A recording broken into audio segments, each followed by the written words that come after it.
네, 오늘 말씀은 지난 에스겔 말씀은 이제 모두 끝나고 이제 물론 이제 이어져서 나가는 말씀인데 그렇습니다. 우리 지난 시간에 에스겔 37장 클라이막스를 봤죠. 이스라엘의 범죄함이 아직 너무 많아도 정말 용서할 수 없어도 하나님이 이제 때가 되면 다시 불러서 두 가지 하나님의 이름을 거룩하게 하고 그리고 주변에 누추해진 하나님의 이름을 다시 드높일 것이다. 이런 각도에서 이렇게 이스라엘에 관한 구원의 메시지가 37장에 나왔습니다. 그래서 에스겔이 환상을 봤죠. 이 마른 뼈가 가득한 골짜기가 이제 주의 군대로 왕성한 군대로 다시 세워지는 그런 환상을 봤습니다. 과학적으로는 설명할 수 없고 정말 동서고금의 어떤 역사로도 그런 일은 있을 수가 없는데 에스겔은 그 광경을 보고 우리에게 기록해서 남겨 주었습니다. 이제 오늘 말씀은 이제 그것과 연관지어서 명령과 때라고 하는 제목인데요. 여기는 하나님이라고 하는 얘기가 이제 숨겨져 있습니다. 하나님의 명령과 하나님의 때에 관한 얘기예요. 그러니까 에스겔 37장은 참 우리가 정말 희망을 갖게 되는 정말 이거 꼭 붙들고 살아야겠다. 오직 이 믿음 가지고 살아야겠다. 라고 하기에 부족함이 전혀 없습니다. 자, 그러면 중요한 건 제가 지난 시간 말미에도 말씀드렸듯이 현명한 강아지는 주인의 입을 바라본다고 그랬어요.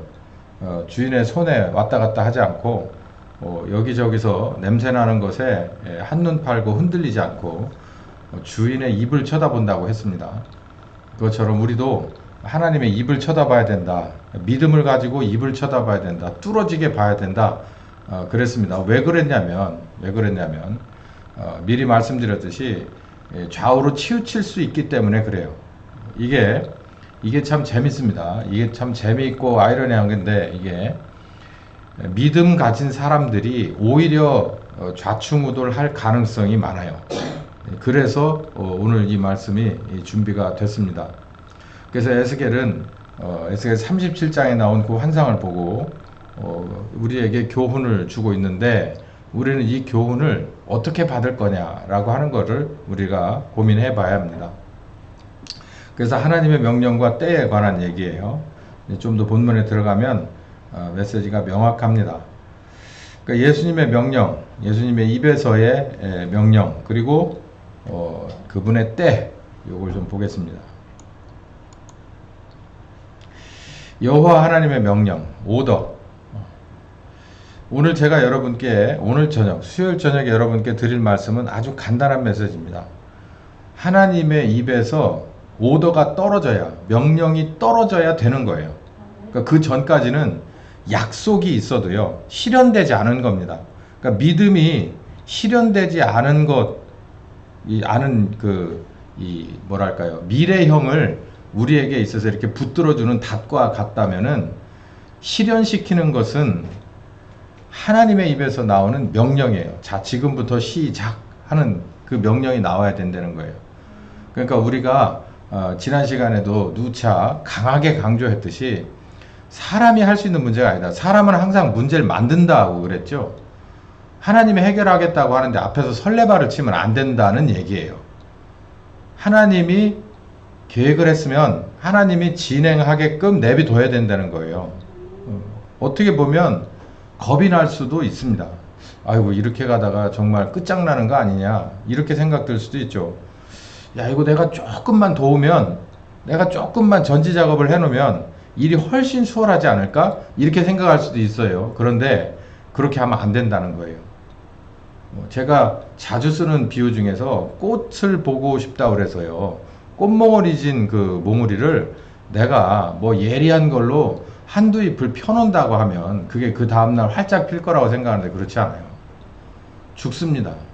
그냥 내비둬야 돼요. 하루가 걸리든 열흘이 걸리든 하나님이 그 꽃을 피워내게끔 내비둬야지, 뭐 계란 병아리를 빨리 보고 싶다 그래서 거기다가 마구 이렇게 금가게 만들어 놓는다거나 마구 흔들어 제끼면 병아리 나오다 죽습니다.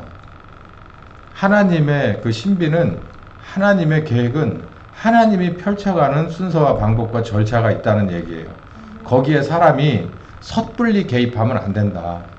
물론 하나님이 필요해서 이렇게 어느 시점에서 사람 사역자를 집어넣을 수도 있어요. 그거하고 이건 전혀 다른 얘기인데, 앞서가지 말란 얘기예요. 뒤처지지도 말고 앞서가지도 말라는 얘기입니다. 아주 확실한 말씀이에요. 이거 왜 그러냐면, 이스라엘을 구원하겠다는 에스겔의 그 서의 말씀에 의하면은, 너희들이 내 이름을 한참 더럽혀 놨어도, 누더기 너덜너덜하게 만들어 놨어도, 내가 내 이름을 내 손으로 들어서 다시 하나님의 이름 되게 거룩하게 하고, 주변에 있는 주변국들에게 뿜게 내 이름을 증명할 것이다. 내가 여호와인 것을 증명할 것이다 라고 했거든요. 그 말씀을 가만히 보세요. 우리 낄 자리가 어디 있나. 우리가 잘못해놨으면 우리는 그걸 지켜봐야 돼. 또 그러면 이런 얘기 한다 또. 그러면 입만 벌리고 있으면 된다는 얘기입니까? 라고 얘기를 해요. 분명히 사람이 들어가서 해야 될 때가 있습니다.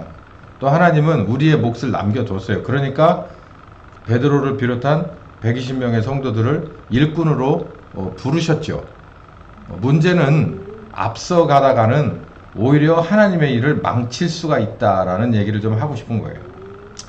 에스겔 37장 2절에서 10절, 이 지난 시간 얘기니까 좀 빨리 가볼게요. 골짜기를 봅니다. 그 골짜기에 마른 뼈가 많아요. 물어봅니다. 이거 어디다 쓸 데가 있겠냐? 없습니다 라고 그랬어요. 뭐 절대 그럴 수 없습니다. 그런데 너는 네가 그렇다고 생각하면 너는 이 뼈들에게 내 대신 말해라, 대언해라. 이 마른 뼈들아 여호와의 말씀을 들어라. 어떻게? 마른 뼈들이 다 맞춰지고 니네 이렇게 있지 말고 군대가 되라 이거예요. 그건 여호와께서 그렇게 대언하라고 하니까, 이 대언하는 것을 누가 하냐면 에스겔이 합니다. 그래서 대언했다고 나와 있어요. 대언했더니 쭉 붙을 거 붙고, 살아날 거 살아나고, 솟아날 거 솟아나고, 마감될 거 마감돼서, 생기가 없기는 하지만 그래도 사람이다. 그 생기야 불어와라 라고 했더니, 이래서 쓰겄냐? 아니요. 생기야 불어라고 대언해라. 그래서 대언을 했더니 결국은 큰 군대가 됐다라는 얘기를 했죠. 여기서 가만히 보면 답이 있어요. 사람이 할 일이 있습니다. 사람이. 여기 보니까 에스겔은 대언하라고 할 때 대언하면 돼요. 되겠냐? 이거 재생 가능하겠어? 제가 볼 때는 아닌데요. 포기죠. 근데 하나님만 아십니다 라고 얘기했어요. 저는 안 된다고 보는데, 하나님의 계획 따라서 유무가 달려 있습니다 라고 얘기를 한 거예요. 그래? 그렇다면 되게끔 해라. 네가 가서 대언을 해. 그랬더니 저벅저벅 붙고 살아나고, 그리고 생기야 와서 이 사람들에게 들어가라. 그랬더니 들어갔다. 그래서 큰 군대가 됐다. 명령을 받으면 이제 진군할 수 있는 완벽한 아주 용감한 군대가 되더라 라는 얘기예요. 자, 여러분 봅시다. 우리 지금 교회를 살려야 돼요. 이 대한민국은 교회를 살려야 합니다. 근데 누가 저한테 물어보면, 여기 에스겔처럼 여호와 하나님이, 아니 성령 하나님이 저에게 물어본다면 안 됩니다라고 저도 대답할 거예요. 왜냐면은 이미 우상숭배, 교회가 여호와 하나님을 버리고 그리스도 예수를 버린 지 오래됐고 성령님을 쫓아낸 지 오래됐기 때문에, 이제 여기서 성부, 성자, 성령 하나님을 제대로 정의하고 시작한다는 것 자체가 아이러니에요. 우리는 루비콘강을 건넌 지 한참 됐습니다. 교회는요, 숫자 노름하는 데 있어서 이제는 이게 일반적인 걸 넘어서 상식이 됐어요. 교회 성장이라고 하는 것이 어느 교회든지 아주 뿌리 박힌 아스타롯입니다. 이게 만몬신이에요. 이거 없이면은 교회가 의미가 없지 않습니까? 어디 가서 목사 명함을 내밀 수가 없어요. 목사 한 수는 받았는데, 교회도 개척했는데, 뭐 교인이 그냥 변변하지 않아. 그래서 뭐 사례비도 못 받고 봉고차 한 대도 없고 그런다고 칩시다. 그러면은 목사 자체가 힘이 빠져버려요. 그 자체가 아이러니한 거예요. 참 신기한 거예요. 그런 상황이 돼버렸어요. 그 안에서 일어나는 온갖 오묘하고 지저분한 이 일들은 말로 다 못합니다. 그러니까 이 교회를 이런 생각에 아주 푹 절어 있는 목사들을 다시 처음 사랑으로 처음 목사 안수를 받을 때 그 중심으로 돌이킨다는 게 저로서는 어렵다는 거예요. 그러나 하나님만은 할 수 있다. 저도 그렇게 고백할 수 있습니다. 그러니까 제가 동료들이 많지는 않지만 저도 쭉 줄 서보면 이제 저도 중상급쯤은 돼요. 저 뒤에 후배들이 더 많죠. 근데 제가 그 후배들을 데려다 놓고 목회자 세미나를 한다 칩시다. 야들아, 안 되면 두부라도 팔아라. 시골에 가서 두부라도 팔아. 여기 식당에 가면 두부 콩나물은 다 쓴다. 가져다 그거라도 팔아라. 나도 그렇게 해가면서 목회를 했으니까. 이렇게 얘기하면 아, 목사님 정말 선배님 대단하십니다 라고는 하겠지만 내가 그렇게 할게요 라고 하는 사람이 몇이나 될까요? 그 중에서는 별 생각 다 할 겁니다. 목사님 기도를 좀 더 하시죠. 성경 공부를 좀 더 하셔서 좀 뭔가로 특출난 목사가 미리 되셨으면 그렇게까지 갈 필요는 없지 않겠어요? 뭐 하여간 별 생각 다 합니다. 왜냐하면 이런 얘기를 들었기 때문에 그래요. 제가 그 레벨에 있을 때. 저로서는 답이 없다고 봐요.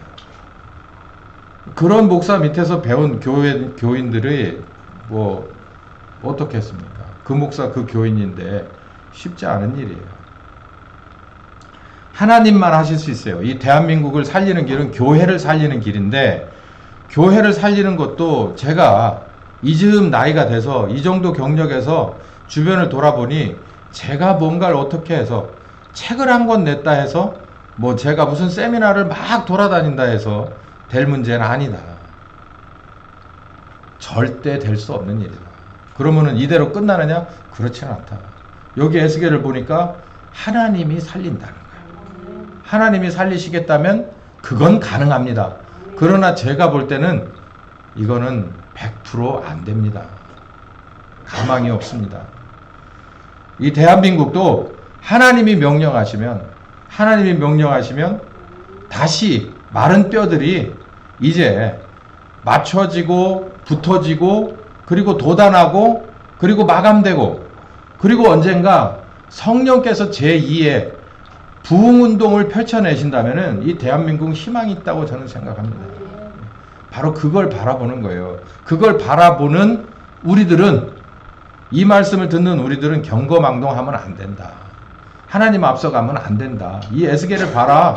시키는 것만 하고 절대 앞서거나 뒤떨어지거나 그러지 않지 않느냐. 이런 얘기예요.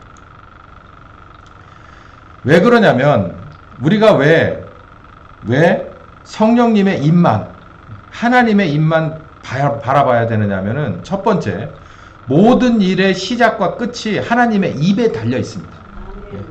우리의 뭔가에 있는 게 아니라 하나님의 입에 달려 있어요. 창세기 1장 1절에 태초에 하나님이 천지를 창조하셨대요. 창조하는데 누가 도움을 주거나 이런 일이 없어요. 하나님이 말씀하셨습니다. 빛이 있어라. 그러니까 빛이 있어 버렸다는 거예요. 여기 누가 개입해요? 하나님이 계획한 대로 하나님이 진행하잖아요. 이 세상을 만들 때도 그랬어요. 그리고 요 얘기를 창세기 1장 1절의 창조를 요한복음 1장 1절에 공교롭게도 이게 짝이 딱 맞는 세트예요. 창세기 1장 1절이 다 이해가 안 가면 요한복음 1장 1절부터를 읽어보면 답이 있습니다. 태초에 하나님의 말씀이 계셨다. 여기 말씀이라고 그랬죠. 그러니까 하나님은 우리처럼 이렇게 입술과 이빨을 가진 입이 있는 게 아니에요. 그런 하나님이 아니야. 하나님은 영이라고 그랬어요. 영이라고.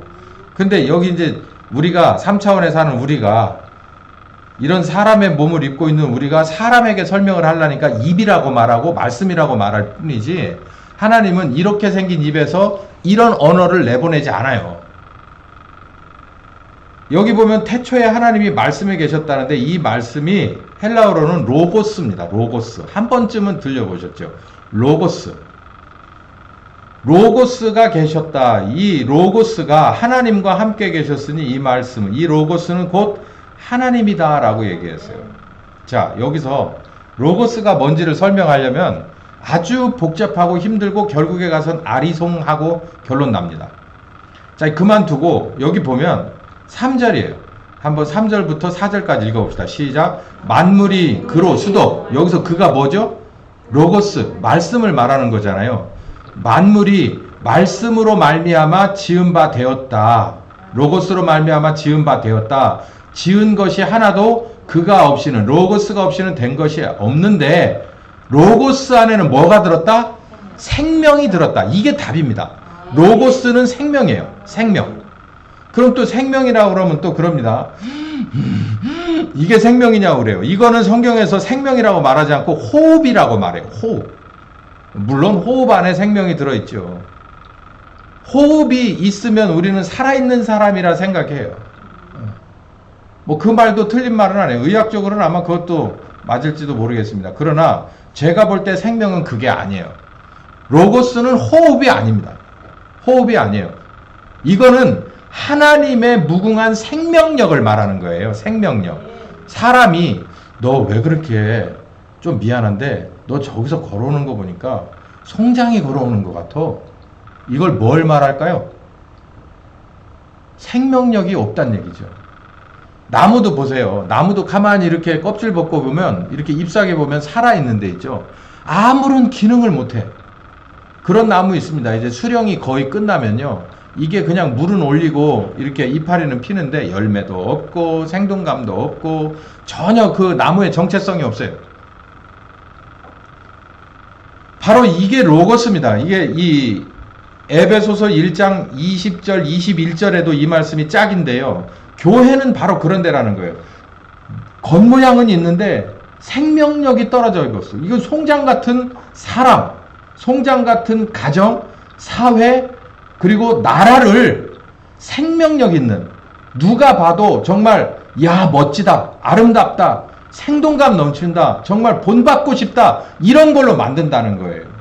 그게 바로 로고스입니다. 그게 그 안에 들어가 있다는 거예요. 뭐에? 만물 안에 로고스가 들어가 있다는 거예요. 그러니까 비가 오고 나면 막 마르고 가물다가 비가 한번 싹 오고 난 그 다음날 맑은 이 햇볕이 쫙 뜨는 날 나가보세요. 그러면 한마디로 뭐라고 해요?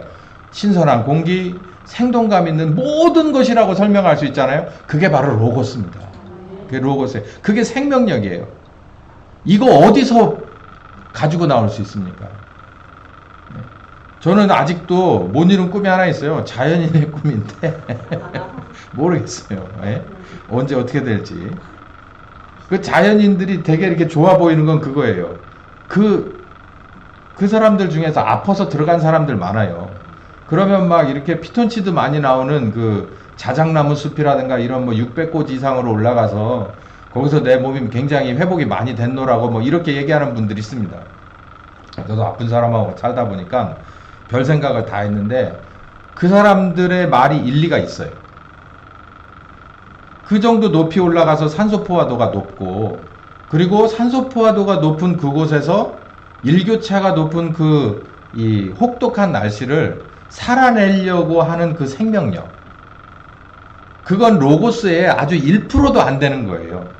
여기서 말하는 로고스는 말이죠, 우리 같은 사람이 산소 포화도가 높고 피톤치드 나오는 데서, 그리고 무슨 뭐 요즘 편백나무 이렇게 나무로 이렇게 하고 막 이 황토 벽돌로 지은 집에 가서 얻어지는 그게 로고스가 아니고, 하나님의 말씀을 딱 듣게 되면 이게 이런 말이 될지 아니면 이렇게 오는 영감이 될지 뭐가 오게 되면 그 사람이 이렇게 꺼져가는 심지에다가 이렇게 아주 맑은 기름 싹 갖다가 뿌리면 어떻게 될까요? 확 하고 올라오죠. 그게 로고스입니다.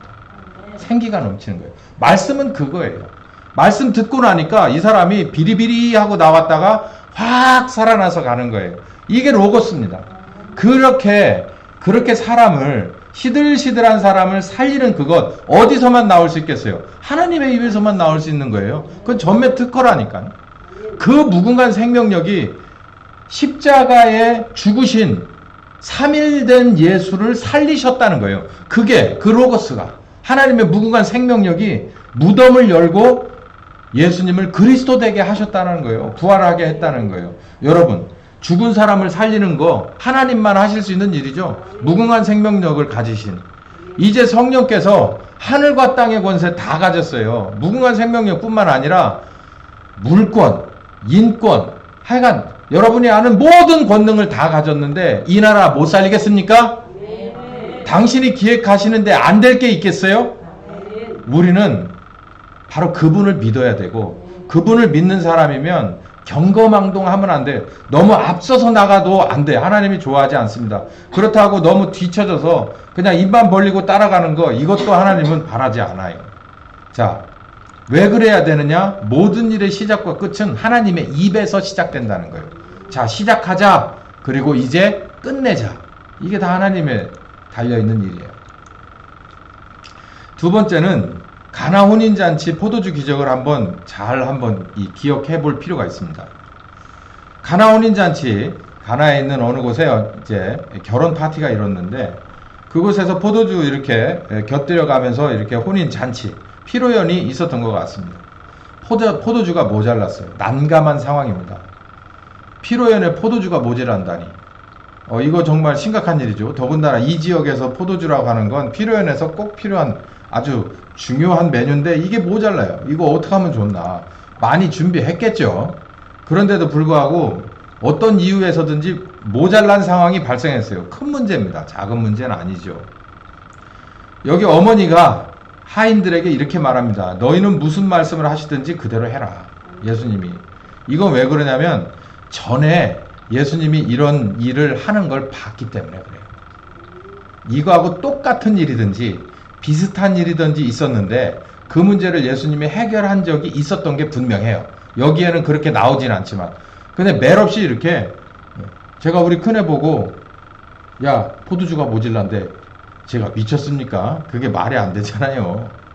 그럼 아빠 뭐라고 어떡하라고 그럴 거 아니에요. 이 말이 안 되죠. 예수님이 이런 일이 전작이 있었던 거예요. 확신을 가지고 거기에 있는 그 서버들한테 그렇게 얘기하는 거예요. 하인들에게 무슨 말씀 하든지 웃지 말고 비웃지 말고 그대로 해. 알았어? 그랬더니 항아리에다 막 6개의 항아리에다 물을 가득 채우고 나서 낑낑거리면서 채웠습니다. 이 물을 여기다 채워서 씻으라는 거야 뭐야. 그리고 채웠는데 다 채웠습니다. 그러니까는 그러면 갖다가 줘. 그러니까 순간 어안이 벙벙한 거예요. 이 상식적으로 말이 됩니까 이게? 그럴 수가 있어요? 이거 들고 나가면 어떻게 되는 거예요? 너 지금 나하고 장난쳐? 이렇게 되는 거 아니에요? 술 얼큰한 사람들한테 물을 갖다 주면 도대체 이게 어쩌라는 거예요 이게? 예? 술을 웬만큼 취했다고 그래도 물하고 술을 구분 못 하겠어요? 이거는 아닌 거예요. 근데 시키는 대로 하라고 그랬기 때문에 시키는 대로 했습니다. 이 사람들 대단한 사람들이에요.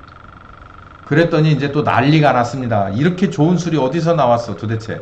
응? 나중에 이런 술을 주는 거야? 막 그러면서 좋아서 죽고 뭐 정말 좋아 죽습니다.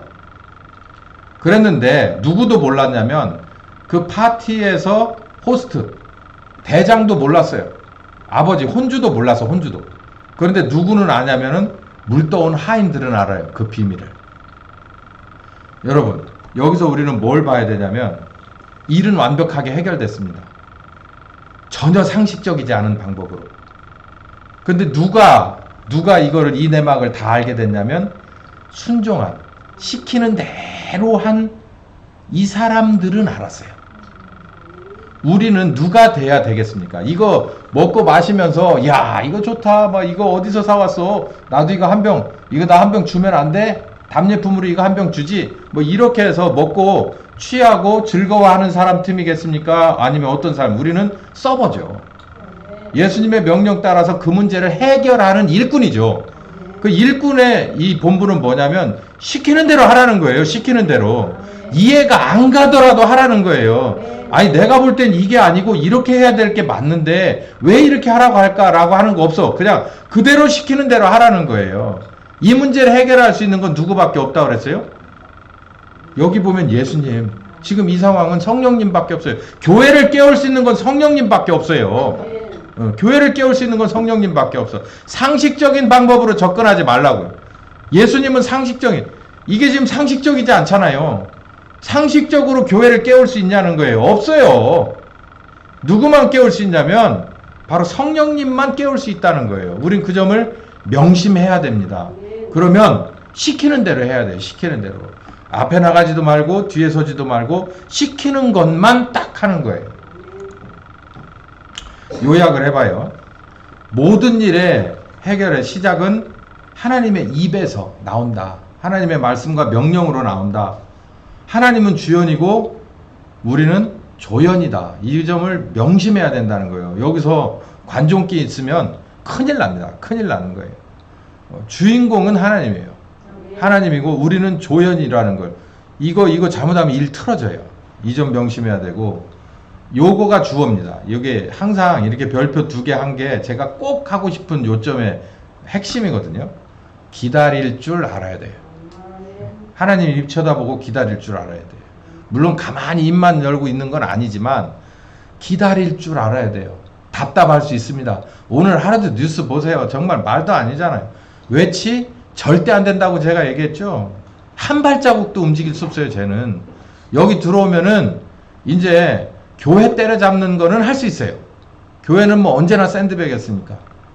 뭐 딱히 교회라고 얘기할 수는 없지만 어쨌든 그쪽으로 계속 헛발질, 밖에 나가서는 헛발질하고 이쪽에 와서는 마구 조여대고 쑤셔대고 힘들고 어렵게 하고 결정적으로 목에 칼 갖다 들이댈 거예요.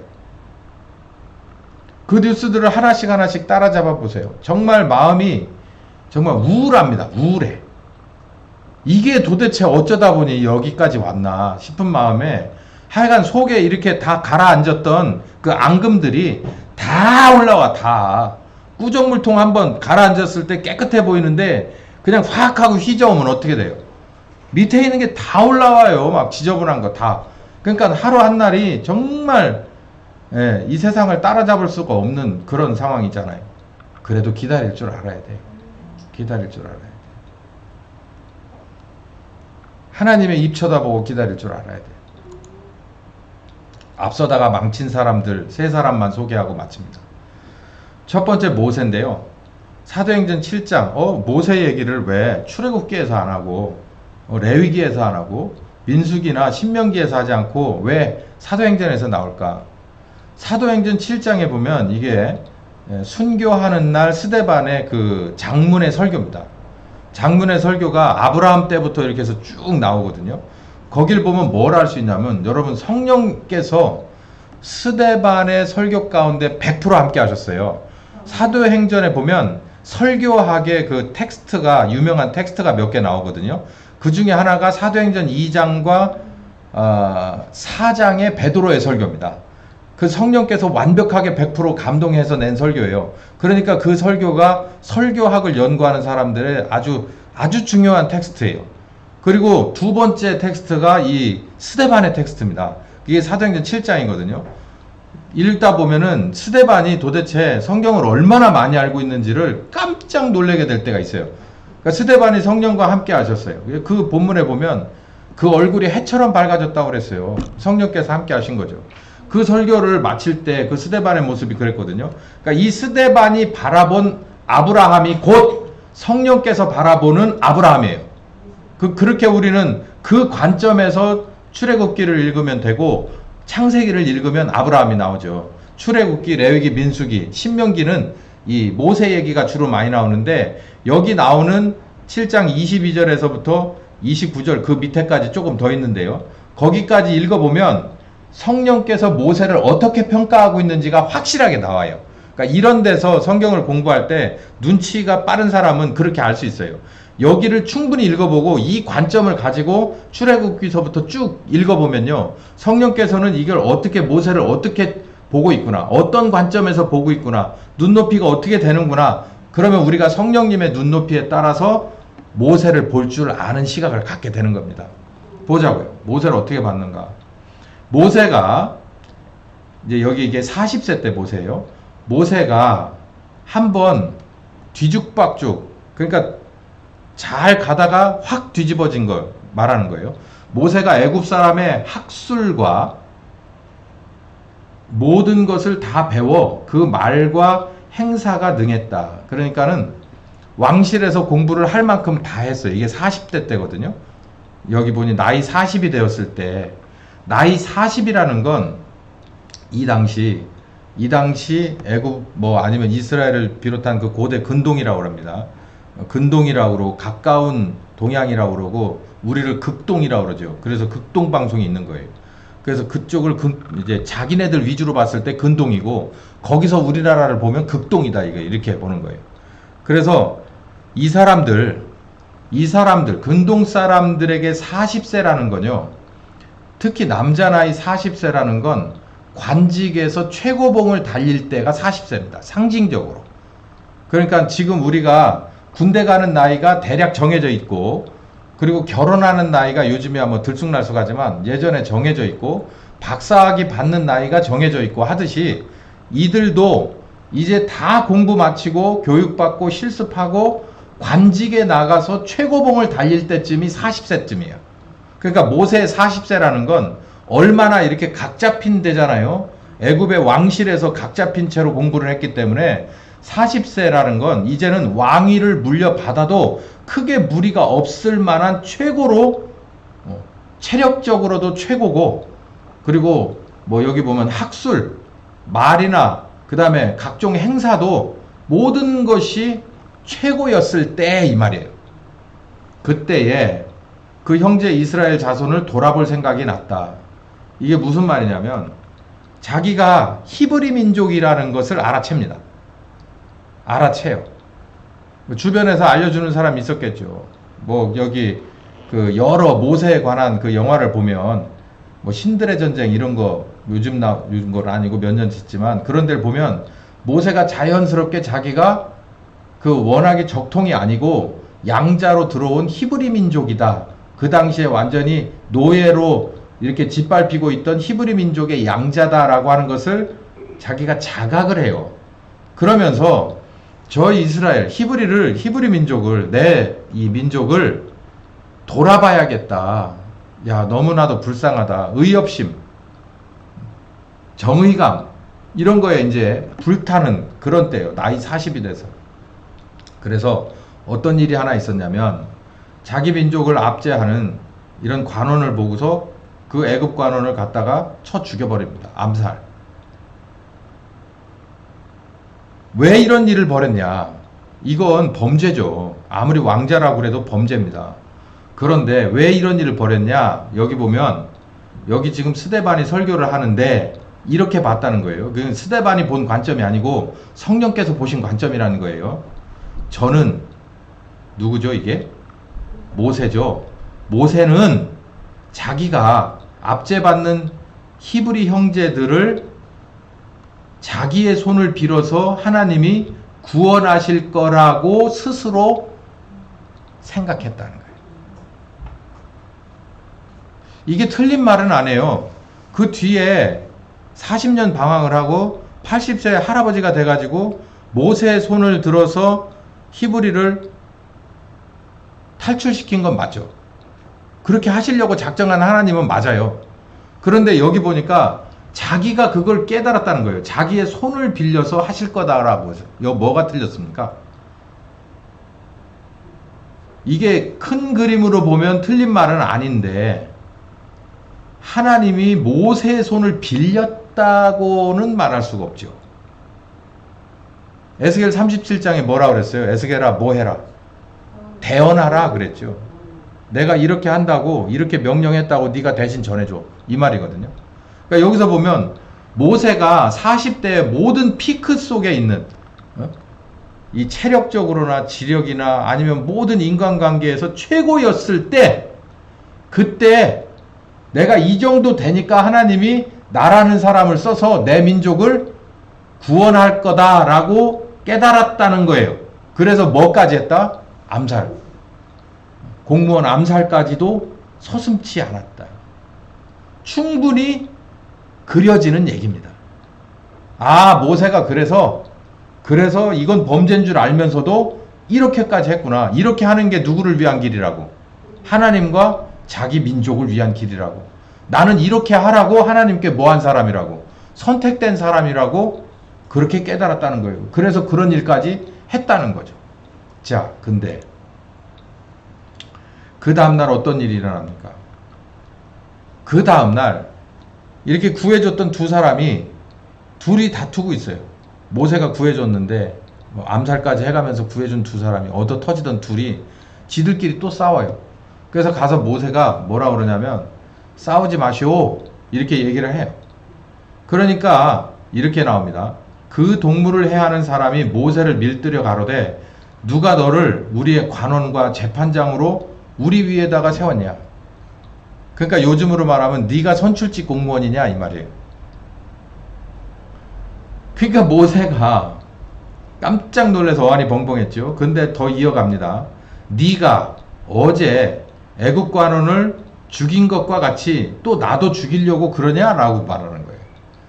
여러분 이거요 곱씹어 보면 참 재밌는 얘기고 현실적으로도 참 맞는 얘기예요. 지금도 비일비재합니다. 이런 일이. 나는 정말 위험을 무릅쓰고 정말 나는 정말 나를 잘되기 위해서가 아니라 너희들 잘되게 하기 위해서 나는 이렇게 했다는 거 아니에요. 모세가. 난 진짜 왕자의 직을 걸고 했다는 거예요. 이게 그렇게 하라고 하나님이 내게 오다를 준 거기 때문에 나는 모든 권자를 버릴 각오를 하고 너희들을 사랑하는 관점에서 너희를 살렸다. 근데 이들이 알아준다 몰아준다. 이제 절대 안 알아주고 오히려 뭐라 그런다는 거예요. 너 보고 누가 그러라고 했어? 그러라고 했어? 내가 그러라고 했어? 이 말이에요. 웃기고 있네. 내가 너한테 그런 얘기 그렇게 하라고 했어? 이 말이에요. 그러니까 모세가 이 얘기를 듣고 그냥 완전히 멘붕이 돼가지고 그 자리를 피해버립니다. 그래서 미디안 광야로 들어가서 40년 방황이 시작돼요. 40년 방황이 끝났어요. 자, 이제 천사가 시내산 광야에서 가시떨기에서 이제 모세를 이제 부릅니다. 신기한 그 가시떨기 환상 때문에 저게 왜 안 꺼지지? 아까부터 지금까지 계속 타고 있네. 저 뭐가 있나? 그러고서 이제 가보는 거예요. 그래서 이제 하나님을 만나고 거기서 이런 말씀을 하십니다. 내 백성이 애굽에서 괴로움을 받고 있는데 정령이 내가 그걸 보고 그 소리를 들었고 내 이들을 구원하러 내려왔다. 지금 내가 너를 애굽으로 보낼 거야 라고 얘기해요. 그러니까 모세가 어떤 생각이 들었겠어요? 이게 너무 늦었잖아요. 네? 누구 노래 가사처럼 너무 늦었잖아요. 내가 그 명령을 따라가기에는 너무 늦었잖아요. 저의 말이 누가 너를 관원과 재판장으로 세웠느냐 하며 거절하던 그 모세를 여기 지금 앞절에 나왔다는 얘기죠. 이거 누가 쓴 거예요? 누가 한 설교라고 이게? 스데반이 한 설교인 거예요. 이게 그러니까 이게 성령께서 가만히 생각해봐요. 성부, 성자, 성령은 언제 때도 있었던 거예요. 모세 때도 있었고 스데반 때도 있고 지금도 있는 거거든요. 그러니까 이 해석이 완전히 100% 맞는 해석이죠. 여기 똑같이 얘기하잖아요. 누가 너를 관원과 재판장으로 세웠느냐 하며 거절하던 그 모세를 하나님은 가시떨기 가운데서 보이던 천사의 손에 의탁하사 관원과 속량하는 자로 다시 보냈다. 40세 때는 저 사람들이 안 받으려져서 자기가 제풀에 지쳐서 실패하고 도망왔지만 하나님은 다시 뭐 했다는 거예요? 다시 보냈다는 거예요. 하나님이 보냈다는 거예요. 여러분 여기서 우리 뭐 간단한 겁니다. 보내지 않았는데 내가 나가면 이 꼴을 당하는 거예요. 내가 아무리 다 알고 있어. 특히 우리 교회는 조심해야 될 게 이 허점을 다 알고 있어요. 왜 여기까지 이렇게 쭉 이렇게 쓰레기 날리듯이 날려가지고 여기까지 왔는지를 알고 있어요. 그 핵심을 알고 있다고. 이걸 어떻게 해야 극복하는지도 알고 있어요. 모세도 다 알고 있었어요. 다. 어떻게 해야 이 애굽이라는 나라에서 너희들이 나름대로 살아남을 수 있겠느냐라고 하는 걸 그 당시에 있는 방법을 인간적인 방법은 왕자인데 모를 게 어디 있겠어요. 다 알았지. 그런데 하나님은 그 방법은 아닌 거예요. 그 방법. 어떻게 방법을 하셨을까요? 모세는 왕자니까 왕자의 입장에서 하려고 했지만 하나님은 하나님이니까 하나님의 입장에서 했어요. 모세가 가서 10가지 재앙 중에서 한 가지라도 할 수 있었을까요? 못합니다. 왕자라도 그거 못해요. 근데 모세는 가자마자 1번 재앙, 2번 재앙, 나머지 10번째 재앙까지 이거 다 누가 한 거예요? 모세는 하나님의 말씀을 뭐 했을 뿐이에요? 대언했을 뿐이에요. 바로 형 이렇게 하면 안 돼. 형 이렇게 하면 안 돼. 이러면 하나님이 이렇게 한다고 그랬어. 이거 이렇게 하면 안 돼. 절대 그렇게 하면 안 돼. 라고만 얘기했을 뿐이에요. 경고해 줬을 뿐이에요. 그리고 그 다음 날은 여전히 하나님이 그렇게 때렸어요. 10번을 그렇게 때렸어요. 사실 모세는요, 한 게 없어요. 그 10가지 재앙을 그냥 대언한 것 뿐이에요. 40세 때도 그랬으면 좋았을 걸 40세 때는 모세가 그걸 받아들일 수 없었어요. 왜? 자기가 아는 게 너무 많았고 하나님에 관해서는 몰랐기 때문이에요. 미디안 광야 40년이 도대체 무슨 삶이 있었는지 모르지만 모세는 그곳에서 배웠습니다. 하나님이 그 입에서 나오는 말씀이 시작이고 그 입에서 나오는 말씀이 끝이구나. 사람이 들어갈 틈은 없어요. 그런데 하나님이 너는 이 틈에 끼어라 라고 하면 거기 들어가서 우리가 해야 될 부분은 아주 작은 부분에 불과하구나. 사람을 살리고 사람을 고치고 사람을 새롭게 하는 건 하나님의 전매 특권이에요. 그걸 모세가 알고 나서 보내심을 다시 받습니다. 망해버린 사람 하나가 있죠. 사울입니다. 사울은 왕 좀 뽑아달라고 막 이스라엘에 그래서 뽑아줬어요. 키가 이만큼 더 크고 당시에 최고 12지파 중에서 베냐민 지파 최고 지파, 아주 명망 있는 그런 가문에서 공부 많이 하고 그렇게 겸손했던 사울을 택했습니다. 누가 봐도 사울이 우리의 왕이 되는 걸 싫어하는 사람이 없었어요. 제가 이 사무엘상을, 이 사울 언저리를 좀 다시 읽어봤습니다. 역시 다시 읽어보니까 정말 기가 막힌 내용들이, 그 뉘앙스 하나하나가 정말 새로운 맛이 있더라고요. 여기 보면 있죠. 사울은 참 겸손한 사람이었어요. 그리고 어떻게 보면 좀 겁이 많은 사람이기도 했어요. 이런 사람들을 백성들은 완전히 열광했습니다. 다윗은 그렇지 않았죠. 다윗은 반대였어요. 다윗은 어린 소년이었고 다윗은 광야의 사람이었어요. 다윗은 사울과는 전혀 다른 사람이었어요. 그런데 사울이라고 하는 사람에게 열광하던 백성들이 결국은 사울과 함께 망해버립니다. 그리고 다윗이 나올 수밖에 없는 상황이 돼버려요. 어떻게 망했냐? 사울은 백성이, 그리고 백성은 사울이 망하게 했어요. 어떤 일이 벌어졌냐면 당시에 블레셋과 아말렉은 이 사울과 다윗 시대에 있어서 아주 고정 뭐라 그럴까요? 그 악역을 맡았던 주변국입니다. 블레셋과 이렇게 싸움이 붙었어요. 그 싸움이 붙은 것도 참 잘 읽어보면 어떻게 나오느냐면요. 사울이 자기 아들을 시켜서 먼저 선제 공격을 했어요. 블레셋에게.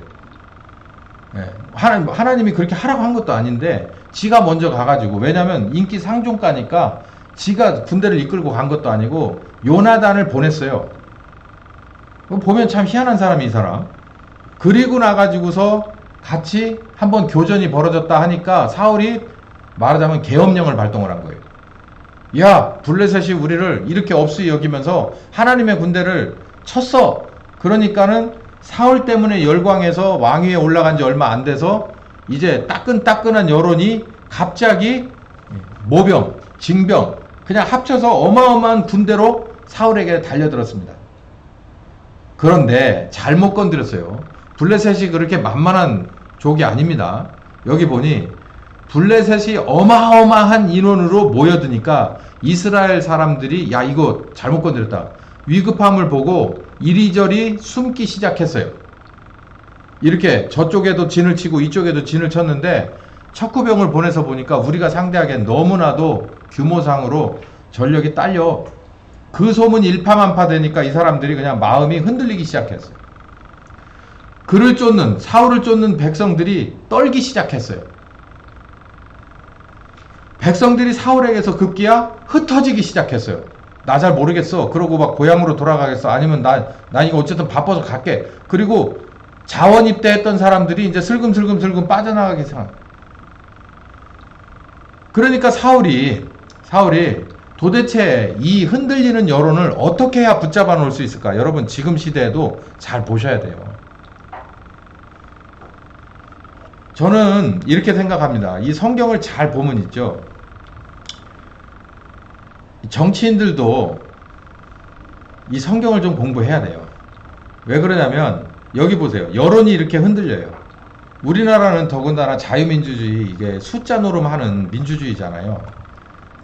이게 어찌됐든 간에 나를 이렇게 인정해주고 투표해줬던 사람들이 대략 몇 프로인데, 이 사람들의 마음이 흔들리기 시작한다 그러면은 그 선출직 공무원은 마음이 녹기 시작합니다.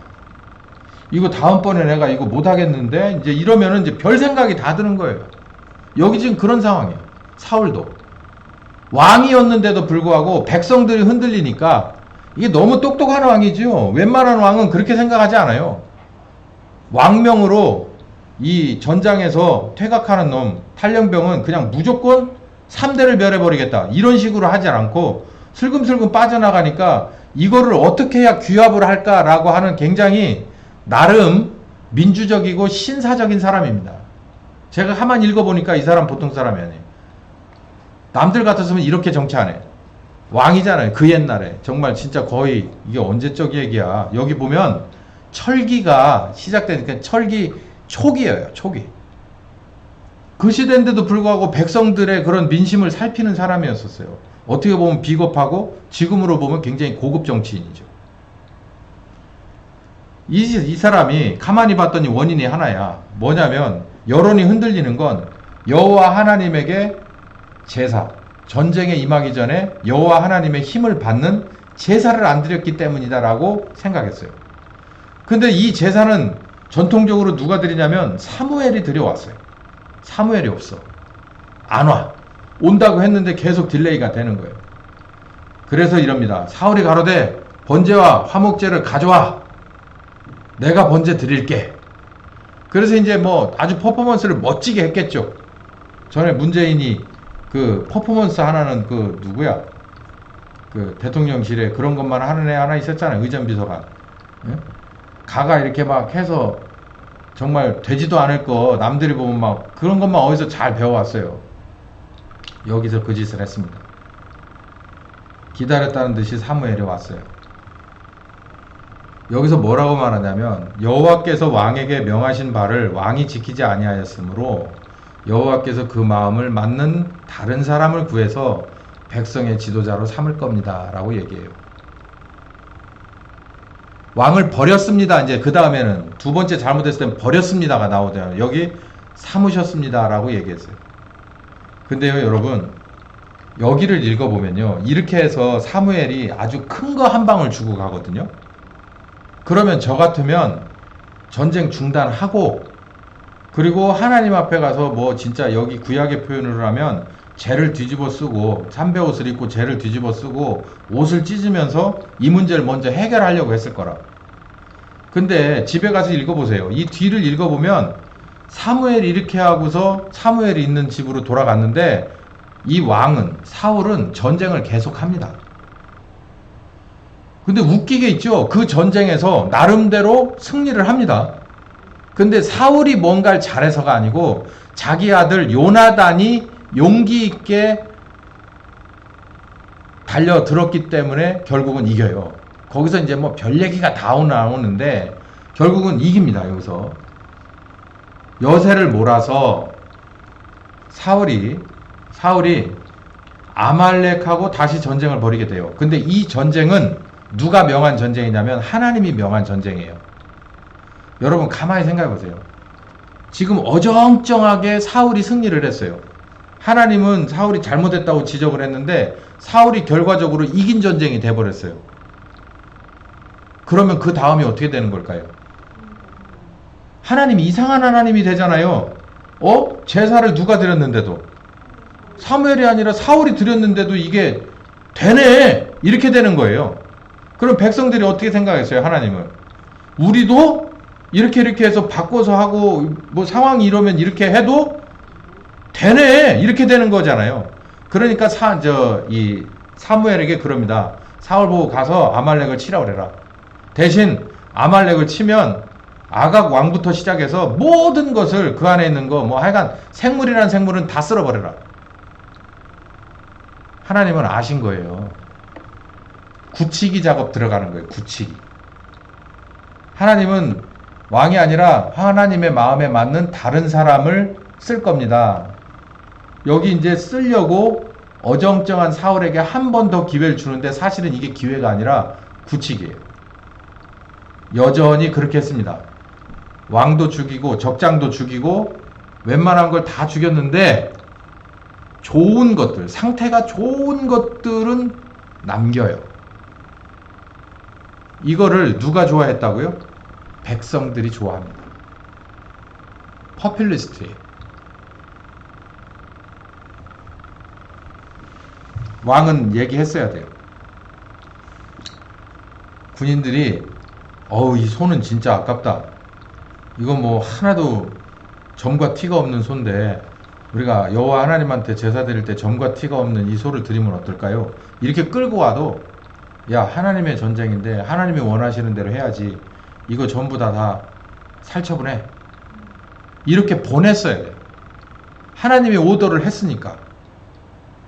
근데 야, 니네 말도 일리가 있다. 율법에 점과 티가 없는 거 가져다 드리라고 그랬어. 그런 것들은 좀 일단 한번 따로 모아볼래? 그러니까 쭉 모아뒀어요. 보니까 이제 막 엄청 많아졌잖아요. 그러니까 욕심이 생기는 거야. 백성들도 야, 이거 괜찮다. 제가 그랬죠. 제사를 드리면 하나님이 다 그걸 먹는 게 아니라고. 누가 먹는다고 그랬어요? 백성들이 이루어지는 거예요. 그래서 이걸 또 와가지고 사무엘이 지적을 하니까 또 우리는 하나님 앞에 제사하려고, 여기 15절 여호와께 제사하려고 남긴 건데요 라고 얘기를 해요. 하나님을 소고기나 뭐 이런 거 먹고 싶어서 환장한 하나님으로 만들어 버렸어요. 그래서 순종이 제사보다 낫습니다. 듣는 것이 수양의 기름보다 낫습니다. 뭐 이해가 알아들었겠어요? 이게 무슨 얘기인지. 그리고 나서 뭐라냐면 왕이 여호와의 말씀을 버렸으니까 여호와도 왕을 버릴 겁니다. 끝. 앞서서 망해버린 사람 하나 있죠.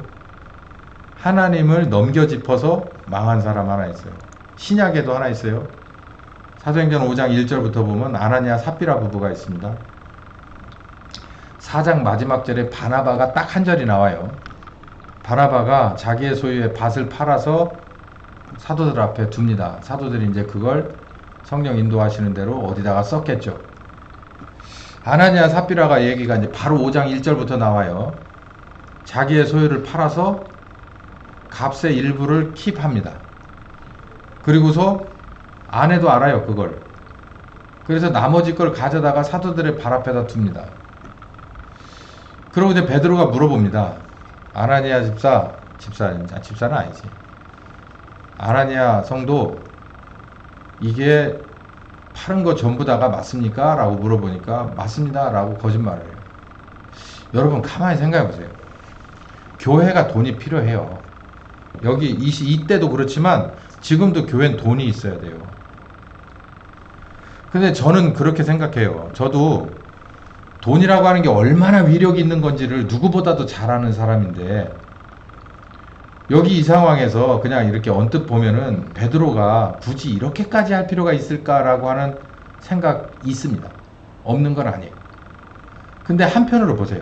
좀 전에 사울이 뭐 때문에 망했어요? 하나님의 이름을 어디까지 떨어뜨렸어요? 소고기나 양고기 좋아하는 그런 이상한 걸신으로 비유를 한 거예요. 거기로 떨어뜨린 거예요. 걸신으로. 어른들이 그랬잖아요. 걸신 들렸냐? 이러잖아요. 걸신으로 본 거라고. 걸신으로. 여기도 보면 아나니아 삽비라 재산이 얼마인지는 모르겠어요. 근데 하나님 앞에다가 그냥 이렇게 자기가 이렇게 쓸 것 좀 남기고 이렇게 해서 저기를 했다. 그런데 가지고 온 것에 대해서 이게 다냐라고 물어봤을 때 아니요, 다는 아니고 제가 얼마 남겼습니다. 그리고 이걸 가져왔습니다. 라고 얘기를 했어야 돼요. 근데 그런 얘기 없이 그냥 이게 전부 답니다. 라고 했어요. 누구 보고 한 얘기예요, 이거 지금? 바나바. 바나바 보고 한 얘기예요, 바나바. 바나바는 팔아서 그냥 그대로 갖다가 놓은 거예요. 그걸 모두가 아는 거야. 그러니까 이 사람도 그렇게 하고 싶은 거예요. 근데 이걸 다 갖다 놔버리면 내가 아무것도 안 남잖아요. 그러니까 그 문제를 해결을 못하고 어떻게 해결했냐면 거짓말 하는 걸로 해결을 했어요. 그러면 하나님 앞에는 다 드린 사람의 축복을 받고 자기는 자기 것대로 뭔가를 남겼어요. 그러면 이게 그냥 그대로 가다 보면 어떤 일이 벌어집니까? 나중에 교회 안에 어떤 일이 벌어져요? 뭔가를 일을 하게 되면 자기 거 얼만큼을 띄고 나는 이걸 모두 하나님 앞에 뭐 했다고 말해요? 다 드렸어요 라고 얘기할 수 있다고. 그러면 뭐가 되는 거예요? 하나님을 만몬신보다도 못하게 만들어 놓는 거지. 무슨 뭐요? 일수 걷는 사람이에요? 뭐요? 그런 걸로 만들어 놓는 거죠. 그 돈 가지고서 그러면은 교회가 지금 같은 소리를 들어요. 돈이 없으면 교회 가서 뭐 하고, 돈이 있으면 뭐 한 사람이라도 뭐 한다고 얘기해요. 저기 김상현 대표가 맨날 까는 교회가 하나 있어요. 이 사람 온누리교회 인천 온누리교회 정일령 장로인가? 그 사람 매번 까잖아요. 거기 담임 목사는 그 사람한테, 그 장로들은 꼼짝도 못 한다며. 이유가 뭐겠어요? 그 사람 신앙심이 좋아서 그러겠어요? 모르겠네. 그 사람하고 신앙생활을 안 해봐서 잘 모르겠지만 더불어민주당의 유력한 국회의원이라서 그런 건 아닐까 싶네. 해석이 안 돼, 해석이. 이거 가만히 보세요. 아나니아 삽비라는 죽었습니다.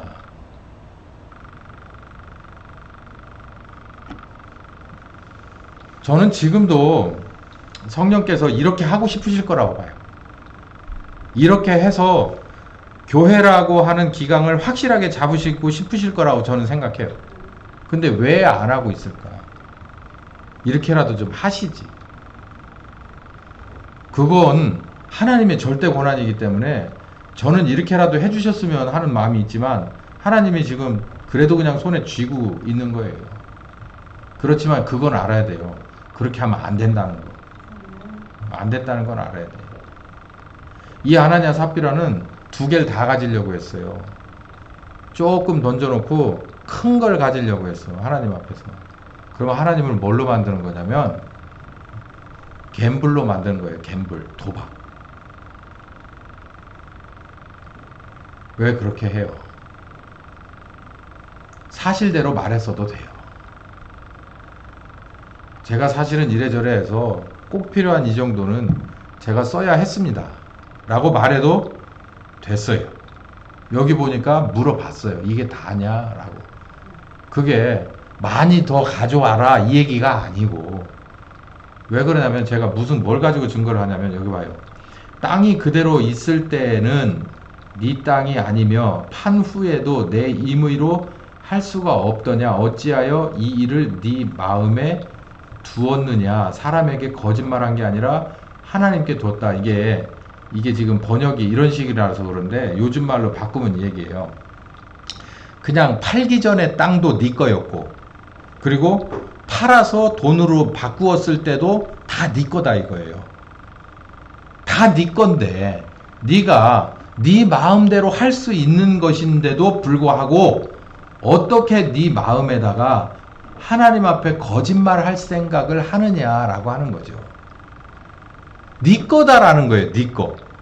그리고 헌금을 할 때 네가 정말 마음에서 우러나서 다 할 수도 있고 반만 할 수도 있는 게 네 마음이라는 거예요. 근데 왜 하나님을 속이냐는 얘기죠.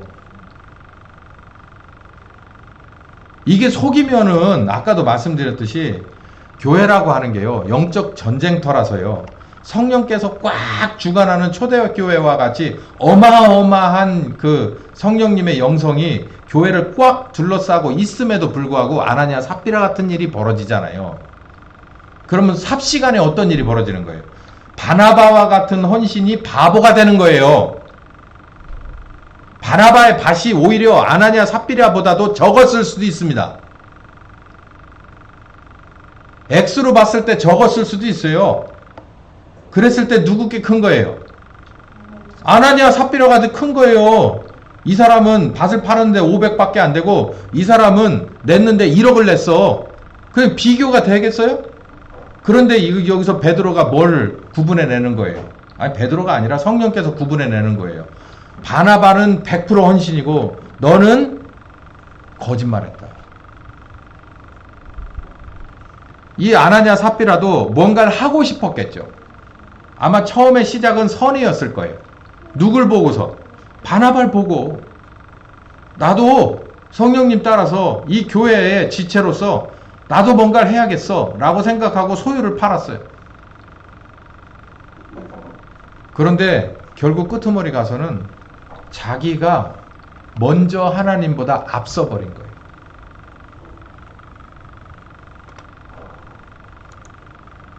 망했어요. 주의 영을 시험하냐? 라고 얘기했어요.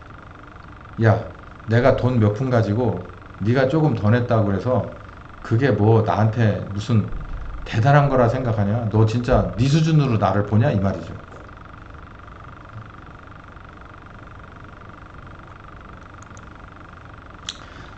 모세는 40세 때 혈기왕성했어요. 애굽의 기술 다 배웠죠. 정의감도 충천했죠. 망했습니다. 백성의 눈치를 봤어요. 사울은. 그래서 망했습니다.